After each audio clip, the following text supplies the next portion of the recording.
کبھی آپ نے سوچا ہے دنیا کی 3 بڑی طاقتیں صرف سیاستدانوں کے فیصلوں سے نہیں بلکہ کئی سالوں پرانے خوابوں اور مذہبی نظریات کے سائے میں بھی چلتی ہیں۔ کچھ خواب ایسے ہوتے ہیں جو نسلوں کے ذہنوں میں مشن بن کر زندہ رہتے ہیں، اور یہی حال اہل یہود کا۔ اس خواب کو پورا کرنے کا مقصد ہے اسرائیل کا خواب، ایک ایسا اسرائیل جو صرف ایک ملک نہیں بلکہ دنیا کے روحانی مرکز کے طور پر ابھرے۔ اور اس خواب کے منظر میں ایک ایسی شخصیت کھڑی ہے جس نے لاکھوں یہودیوں کے نظریات، عقائد اور سیاسی ڈائریکشن کو بدل کر رکھ دیا ہے۔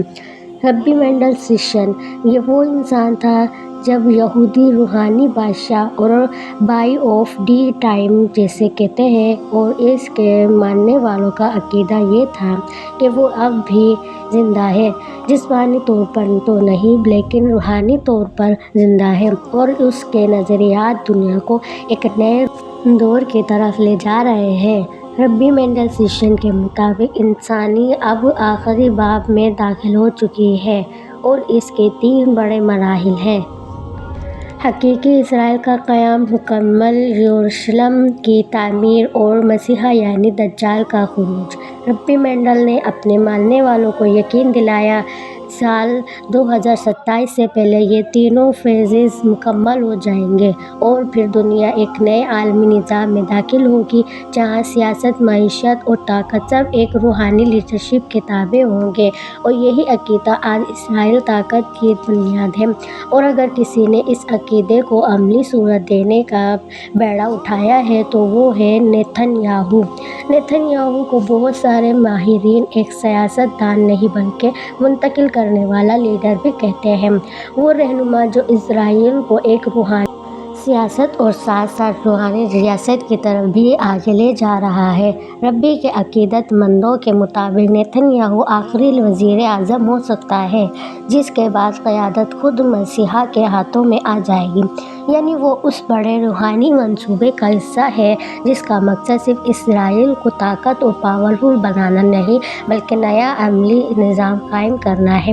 اگر آپ اسرائیل کی پالیسی کو غور سے دیکھیں تو 3 بنیادی نکات ہر جگہ آپ کو جھلکتے ہوں گے۔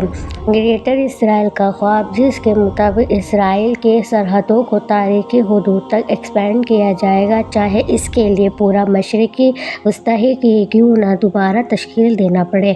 دوسرا ہے تھرڈ ٹیمپل کی تعمیر، وہی مقام جہاں آج مسلمان کا قبلہ اول مسجد اقصی موجود ہے۔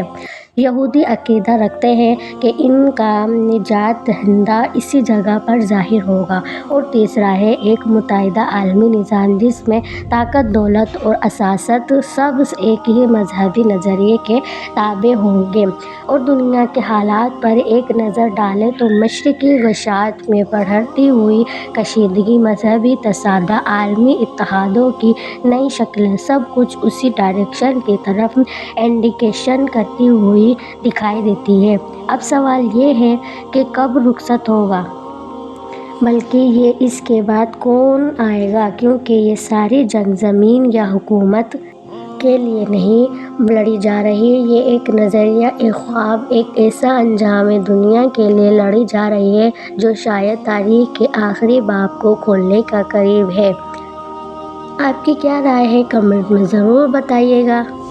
امید کرتی ہوں آپ کو میری یہ ویڈیو پسند آئی ہوگی۔ اگر چینل پر نئے ہیں تو چینل کو سبسکرائب کریں، اور میری ویڈیو آپ کون سے شہر سے دیکھ رہے ہیں کمنٹ میں ضرور بتائیے گا۔